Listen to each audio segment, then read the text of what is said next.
관용이라고 하는 말을 국어 사전에서 찾아보면 이렇게 되어 있습니다. 남의 잘못을 너그럽게 받아들이거나 용서함. 그리고 이거하고 비슷한 말이 아량이라는 말이 있습니다. 아량이라는 말 많이 쓰십니까? 저는 관용이라는 말, 그것도 우리가 많이 쓰는 말은 아닙니다. 근데 무슨 뜻인지는 대충 다 알고 계실 겁니다. 근데 이 단어를 종교학 대사전이나 정치학 대사전에 찾아보면 이렇게 되어 있습니다. 내가 동의하지 않는 타인의 생각이나 언행, 신념, 종교 등을 나와 다른 것으로 인정해주는 타인에 대한 존중과 배려의 정신이고 또 가치나 그 사상에 대해서 중립적인 입장을 가지는 것을 말한다. 뭐 이렇게 쭉 나옵니다. 실제로 굉장히 복잡하고 어렵습니다. 제가 이거 고민 안 해도 되는 걸 가지고 오늘 얼마나 고민되는지 모릅니다. 여러분들한테 한마디도 말 안 할 건데. 어쨌든 간에 관용이라고 하는 게 오늘 본문에 제가 제목으로 삼을 때 관용은 실제로는 프랑스 사람들이요. 관용이라는 단어, 실제로 관용이라고 말하지 않고 그 사람들은 톨레랑스라고 그렇게 얘기합니다. 근데 그 톨레랑스라는 단어가 우리나라 문학에 또 정치에 굉장히 많이 사용이 되거든요. 그런데 실제로는 프랑스 사람들이 얘기하는 톨레랑스는 못 따라갑니다. 왜냐하면 그건 그 나라 사람들입니다. 오랜 세월 동안 프랑스가요 중세를 지나면서 독일하고 얼마나 싸웠는지 모릅니다. 영국하고 많이 싸우고 전쟁으로 점철된 시간을 보냅니다. 자기들 나라 자체로도 마찬가지입니다. 정치의 세력이 바뀌면서 계속해서 혁명이에요. 그 시민혁명에 의해서 공화제가 시작되고 여러 가지 많은 일들이 있는데 전쟁이라는 지긋지긋하고 이골이난 나라 중에 하나가 프랑스인데 프랑스는 싸우지 않고 살 수 있는 방법은 없냐? 근대에 와서 이 사람들 머릿속에 안 싸우는 게 최고다. 아마 그 머리가 그게 들어갈 겁니다. 그래서 이 사람들이 얘기하는 톨레랑스는 안 싸우는 겁니다. 나하고 니하고 얘기해보고 생각이 너무 다른데 내 생각할 때 내 생각이 맞고 저게 분명히 틀렸는데도 틀렸다고 그 사람을 내가 무력으로 다물게 하지 않는 겁니다. 이 의견이니까 마음대로 얘기해라. 괜찮다는 거예요. 내가 동의하지 않지만 그 사람이 자기 의견을 말하는 걸 그냥 다 인정하는 게 프랑스 사람들이 얘기하는 관용, 톨레랑스입니다. 오늘 제가 성경을 읽고 그걸 생각한 게 제가 생각한 관용은 어떤 것이냐면 오늘 국어 사전에 나오는 딱 요만큼입니다. 저는 정치적인 관용을 얘기합니다. 프랑스 사람들의 관용은 절대적으로 평등입니다. 자유로운 배경 속에서 나하고 니하고 내가 높고 너는 낮고 이런 게 없이 똑같은 위치에서 나도 인간이고 너도 인간이고 그 이상도 그 이하도 아니고 그 상황에서 서로 얘기할 때 이 관용을 톨레랑스를 얘기하는 거예요. 오늘 성경을 읽어보니까 오늘 본문에 나오는 다윗이 베푸는 관용은 그거하고 질적으로 좀 차원이 다릅니다. 그래서 제가 오늘 이 설교를 준비하면서 다윗에게 굉장히 많이 실망을 했습니다. 굉장히 많이 실망을 했습니다. 여러분들은 오늘 짧게 읽으시고 다윗에 대해서 어떤 생각이 했는지 모르겠습니다.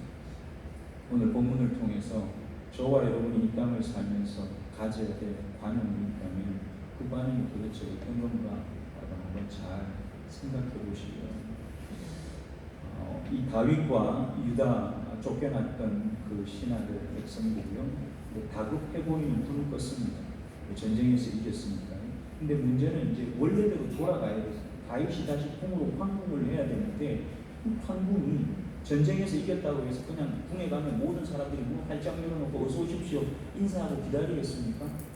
오늘 성경에도 나왔지만 예루살렘 성에는 누가 남아있냐? 아마사라고 하는 이스라엘의 장군이 남아있어요. 군사령관.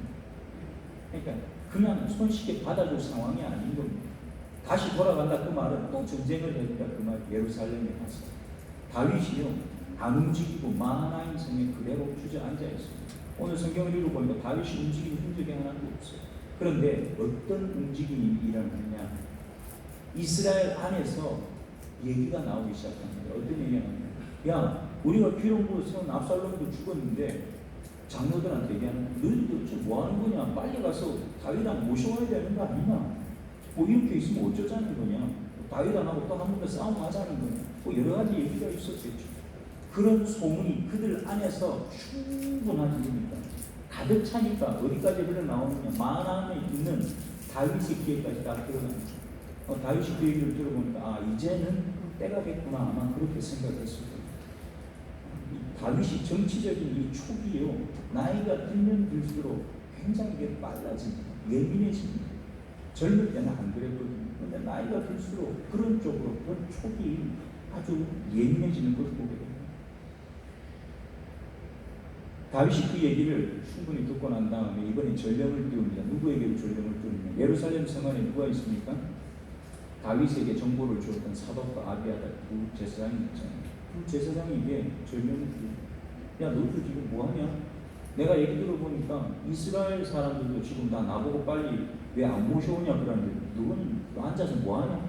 제사 드린다고 바쁘냐? 근데 제가 이제 농담을 한 겁니다. 아마 다윗이 한 얘기가 이 두 아비아달과 사독 제사장에게는 우리가 빨리 안 하면 큰일 나겠다 그런 생각이 들었을지도 모르겠습니다.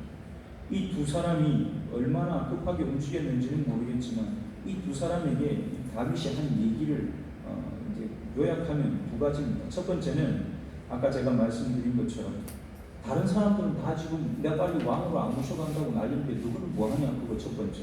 두 번째는 뭐냐, 예루살렘 성에 있는 가장 큰 변수, 아까 제가 말씀드린 아마사라고 하는 군사령관이 남아있다고 말씀드렸죠. 어쩌면 다윗하고 한판 붙으려고 기다리고 있을지도 모릅니다. 그런데 이 두 제사장에게 어떤 기별을 보내는가 하면 아마사한테 직접 전하는 기별이죠. 야, 아마사, 걱정하지 마라. 네 우리하고 싸우려고 애쓸 필요 없다. 내가 다시 돌아가면 네가 지금 요압이 군사령관인데 네가 뒤를 이어서 네가 군사령관 해야 되지 않겠냐. 너도 요압처럼 내가 군사령관으로 삼을 거니까 걱정하지 마라. 근데 그게 그냥 그 사람들 두 사람 귀에만 들어갔을까요? 아닙니다. 그런 거는 소문이 막 일파만 퍼지게 돼 있습니다. 왜? 이 두 사람이 또 소문을 냈을 거예요. 왜? 소문을 내야 되는 겁니까? 왜 소문을 내야 됩니까? 다윗이 처음 왕될 때도 마찬가지였지만 다윗은요, 무력으로 뺏어서 억지로 내 옆에 앉히는 사람이 아니라 그 사람들 마음이 열려서 내 옆에 오도록 만드는 일을 자꾸만 합니다. 그게 정치적인 이제 결단이 그 속에 굉장히 많이 들어있습니다. 오늘 특별히 오늘 이 본문은 다윗이 나이가 이제는 많이 들었고 그가 왕으로서 이미 지냈던 시간도 있고 수단과 방법이 많아진 사람이 다윗입니다. 여러분, 수단과 방법이 많아졌다고 하는 것은 한편으로는 야, 대단하다 그런 소리를 들을 수 있습니다. 대단하다 소리를 들을 수 있습니다. 흉내도 못 내는 사람들이 많습니다. 그 수단과 방법. 그런데 그 수단과 방법이 하나님 앞에서도 하나님 보시기에도 야, 니 참 대단하다 그렇게 보시겠냐. 제가 오늘 이렇게 얘기하는 이유를 좀 이따가 제가 사람들을 만나는 과정에서 다시 설명을 드리겠습니다. 어쨌든 간에 이 아마사를 추켜 세워서요, 그도 으쓱하게 만들었지만 그 상황을 옆에서 다 지켜보고 있는 싸움했던 이스라엘 백성들이 역시 다윗 왕이구나 고개를 끄덕끄덕 할 수밖에 없는 거예요.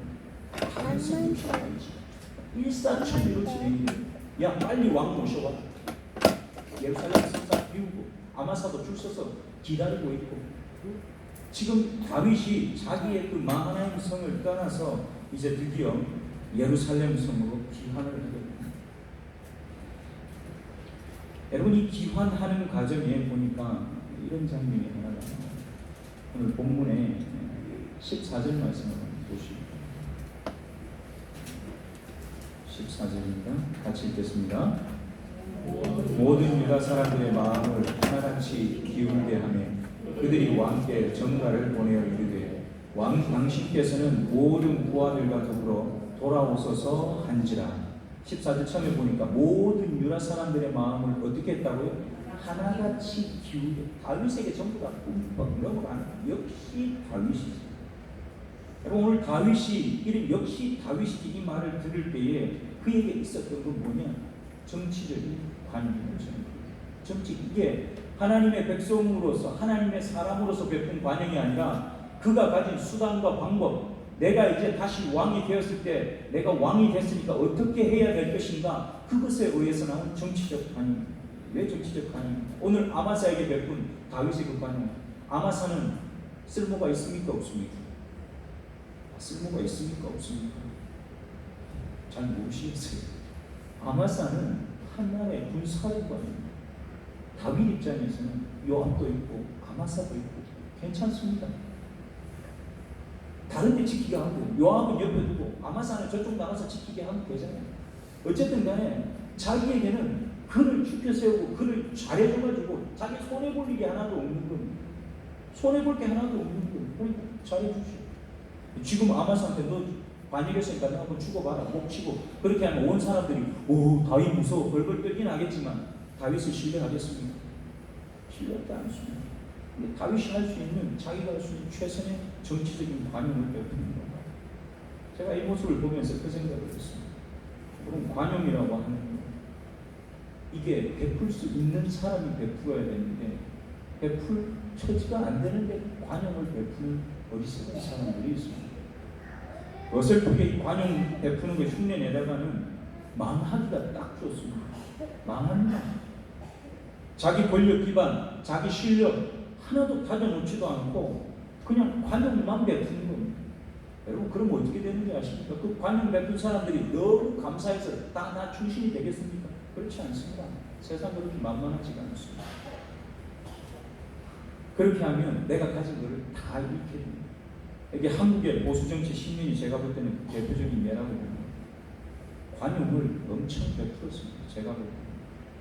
결국 그 관용 때문에 결국은 대한민국이 여기저기가 무너지는 겁니다. 여러분 북한과의 관계에서도 마찬가지입니다. 여러분 북한 우리 민족이라고 그냥 니는 내 형제네 막 베풀어주면 그 사람들이 너무 좋아가지고 우리한테 감사해가지고 은혜에 보온을 하겠습니까? 지금 보온하고 있는 게 미사일 계속 쏘는 게 보온입니까? 여러분 권투할 때도 마찬가지입니다. 내가 상대방한테 맞아 죽을지 내가 저걸 때려 죽일지 그것도 모르면서 자꾸만 가드를 내립니다. 가드가 뭔지 아십니까? 권투할 때는 이 두 주먹이 자기 얼굴을 가려야 됩니다. 이 팔이 자기 중요한 부분을 가리고 있어야 됩니다. 왜? 상대방이 때리면 최소한 이걸로 그걸 막아야 카운터 펀치가 안 되기 때문에 그렇습니다. 근데 실력도 없는 놈이 이거 가리지도 않고 얼굴 뒤밀고 한 방 맞고 자빠지는 거예요. 관용을 베풀기 위해 진짜 필요한 건 뭐냐? 내가 그 관용을 베풀 실력, 내가 관용을 베풀어도 상대방에 의해서 한 방에 자빠지지 않을 나 자신 튼튼한 기반이 있느냐? 그런 게 반드시 있어야 된다는 거예요. 근데 보니까 지금 다윗은 그걸 다 가졌습니까? 안 가졌습니까? 다 가졌습니다. 온 이스라엘과 유다의 마음이 다 다윗에게 쏟아졌잖아요.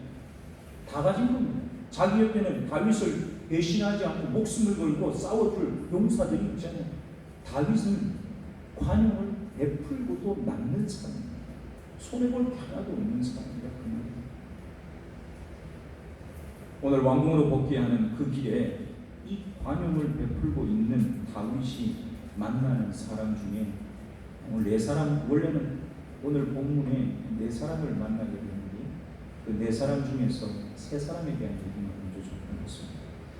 첫 번째 만나는 사람이 누구입니까? 시므이를 만나요. 시므이는 뭐 했던 사람입니까? 다윗이 도망갈 때 이 본문에 대고 돌 던지고 욕하고 저주하고 난리가 났죠. 근데 그때 다윗은 관용을 베풀 처지가 아닙니다. 그때는 다윗이 어떤 마음이었는지 아십니까? 회개하는 마음이었습니다. 내가 잘못해가지고 관용을니까 욕해도 하나님이 아십니까? 그건 다윗의 진심입니다. 근데 전쟁도 이겼죠. 다 내 편이죠. 상황이 완전히 달라졌습니다. 그러면 다윗이 돌아오면서 시므이를 한 칼에 베는 게 정치적으로 똑바로 결정하는 겁니까? 그건 바보 같은 결정이죠. 그렇게 하는 것은. 다윗 자신이 제일 잘 알고 있습니다. 그리고 시므이가 나올 때 혼자 나오지 않습니다. 본문을 잘 보시기 바랍니다. 17절 같이 읽습니다. 베냐민 사람 1000명이 그와 함께하고 사울 집안의 종 시바도 그의 아들 15과 종 20명과 더불어 그와 함께하여 요단강을 밟고 건너 왕 앞으로 나아오니라. 아멘. 여기 보니까 이제 2절에 보니까 시므이가 나올 때 베냐민 사람 몇 명이랑 같이 나왔다고요? 1000명. 베냐민 사람 1000명인데 여러 가지 얘기를 할 수 있습니다. 과연 베냐민 사람 1000명이 어떤 사람이면 군사였을 수 있다.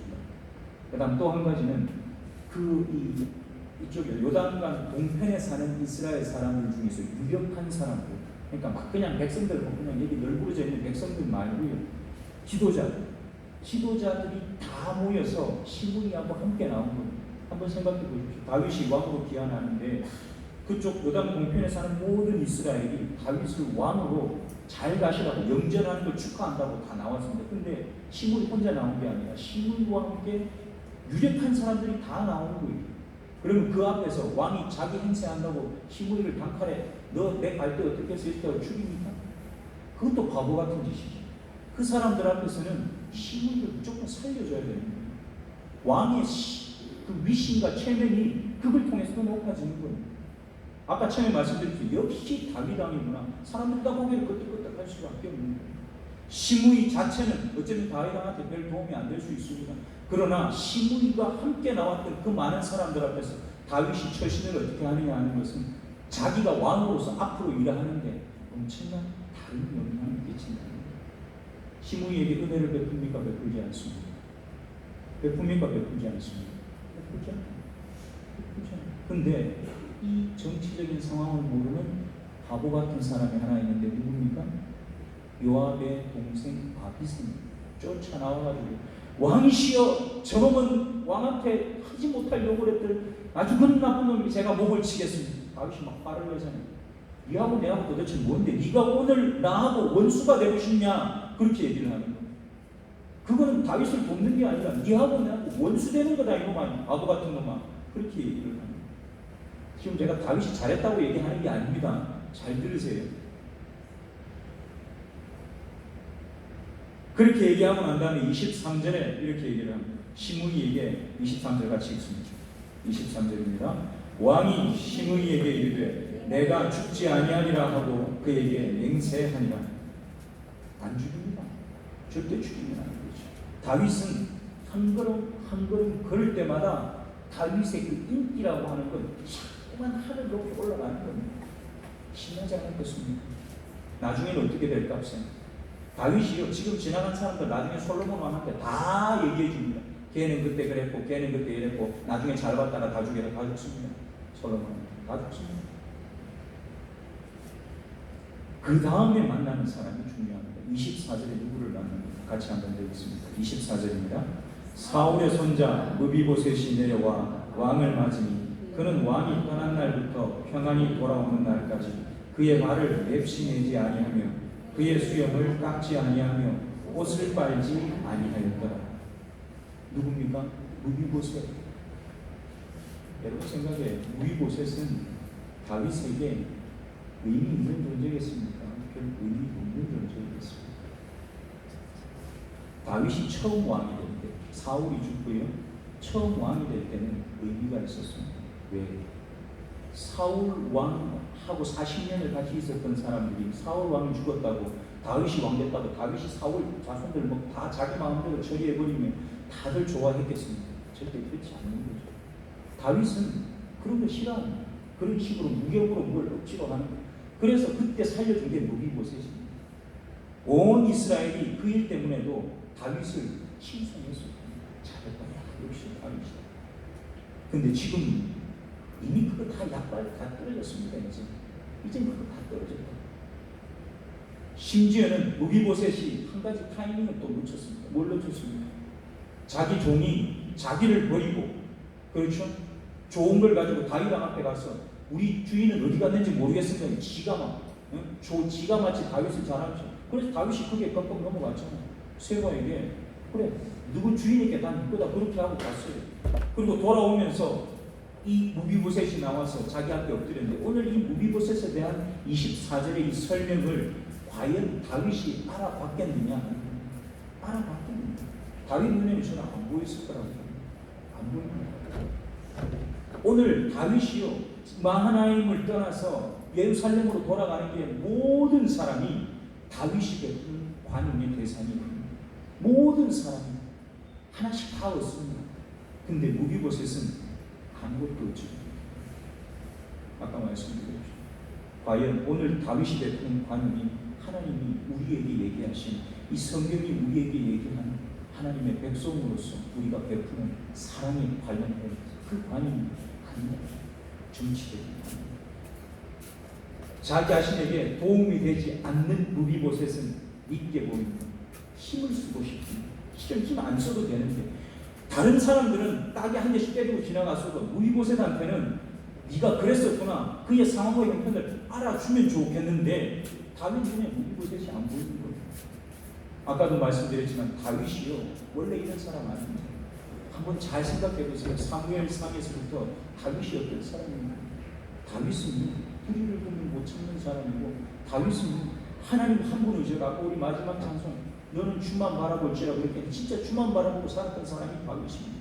사람 때문에 좌우로 움직이지 않고 하나님이 나한테 뭘 요구했냐, 그거 하나 때문에, 믿음 때문에 갖다 부딪히기도 하고 전쟁도 하고 싸움도 하고 도망도 다니고, 죽여야 될 사람 사울 마땅히 죽여도 되는데 안 죽이고 그렇게 살려줬잖아요. 그게 다윗이. 그런데 왕이 되고 누리고 자기가 권좌에 앉아있는 시간이 길어지면 길어질수록 다윗은 그런 거하고 점점 멀어지는 사람이에요. 우리는 안 그럴 것 같습니다. 여러분이나 저는 안 그럴 것 같습니다. 우리가 무슨 왕이 돼야지만 그럴 것 같습니다. 아닙니다. 왕 안 돼도요, 우리가 앉아있는 자리, 내가 조금 뭘 힘쓸 수 있는 거, 내가 뭐 좀 할 수 있는, 여러분 그 자리가 길어지면 우리는 다 그런 종류의 인간이 됩니다. 우리가 예수 믿고 매일 기도하고 매일 말씀 듣고 매일 회개해야 되는 이유가 여기에 있는 거예요. 나는 절대로 그렇지 않다. 그런 사람은 단 한 사람도 없어요. 어떤 사람들은 그렇게, 나는 정치적인 인물이, 저도 그렇게 말하는 사람 중에 한 사람, 나는 정치적인 사람이야. 저 진짜 정치적인 사람 아니거든요. 싫어하거든요. 근데 여러분 결정적인 순간, 생존이 나한테 달렸을 때, 힘 있는 사람이 내 목을 쥐어 짜려고 할 때, 여러분 그럴 때 사람이 어떻게 변할까요? 그럴 때 나도 모르게 정치적으로 변하는 거예요. 정치는 생존 본능, 생존 본능. 그걸 뭐 억지로 해야 되는 게 정치가 아니라 우리의 생존 본능이라는 거예요. 손바닥 뒤집듯이 자기의 입장을 바꾸는 시무이같이 비열한 놈은 그냥 살려줍니다. 쓸모가 없다면. 그런데 아무 쓸모없는 우리 곳에서 오늘 다윗에게 큰 부끄러움을 당하고 그냥 갑니다. 근데 이 무리보셋이 다윗에게 하는 말을 잘 들어보십시오. 뭐라고 합니까? 무리보셋이. 오늘 본문 30절 마지막 절입니다. 한번 보시면 30절 같이 읽습니다. 무비보셋이 왕께 아뢰되 내 주 왕께서 평안히 왕궁에 돌아오시게 되었으니 그로 그 전부를 차지하게 하옵소서 하니라. 다시 말씀드리지만 무비보셋은 항변하지 않습니다. 제가 거짓말하는 게 아니고 저놈이 거짓말하고 저 버려두고 그때 왕 이런 얘기 하지 않았어요. 물론 조금 앞에 약간 얘기하긴 하죠. 그러나 그거하고 상관없이 나는 이미 왕에게 은혜를 입었기 때문에 다른 거 필요 없습니다. 왕이 무사히 돌아오셨으니까 내 재산 다 내 종한테 줘도 저는 아무 상관없습니다. 라고 지금 자기 고백을 사랑하는 생초교수님들, 오늘 다윗은 관용을 베풀지만 그것이 하나님의 기준에서 베푸는 은혜의 행동이 결코 아닙니다. 저는 이 다윗의 행동 속에서 정치적인 냄새가 풀풀 난다, 저는 그렇게 보았습니다. 하나님께서 우리에게 요청하시는 관용이 있다고 한다면 오늘 다윗이 베푸는 것하고는 반대가 돼야 됩니다. 최소한 나한테 도움될 사람들을 내가 그 사람들에게 매몰차게 하지는 못하고 오늘 다윗이 한 것처럼 받아줬다 할지라도 무비보셋이 왜 그렇게밖에 할 수 없었는가? 한 번쯤 귀에 들어줄 수 있는 마음이 다윗에게 있었어요. 근데 다윗에게는 그 마음이 없었다는 거예요. 인간은 상황에 따라서 가장 정치적이지 않은 인간도 정치적으로 말하고 행동합니다. 아까 제가 말씀드린 생존 본능 때문에 그렇습니다. 그런데 예수 믿는 저와 여러분은 본능을 따라 사는 사람들이에요. 본능을 따라 사는 사람들이에요.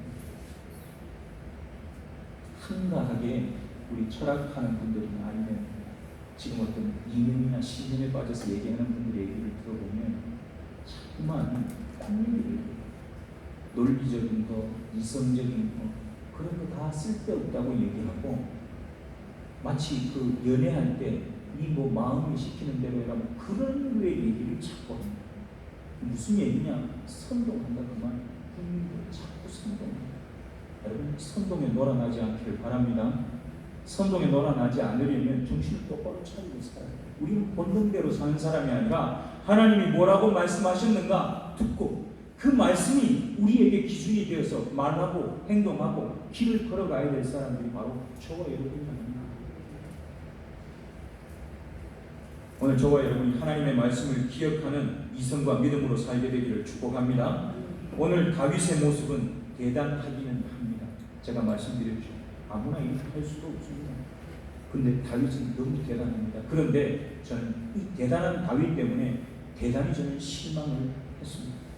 대단하지는 않더라도 하나님 마음에 합한 자로 사는 저와 여러분이 되기를 간절히 소원합니다. 수단과 방법이 좋은 사람이 아니라 하나님을 기대하는 순전한 믿음의 사람으로 오늘 저와 여러분에게 주신 또 3일의 시간을 최선을 다해서 사시기를 축복합니다.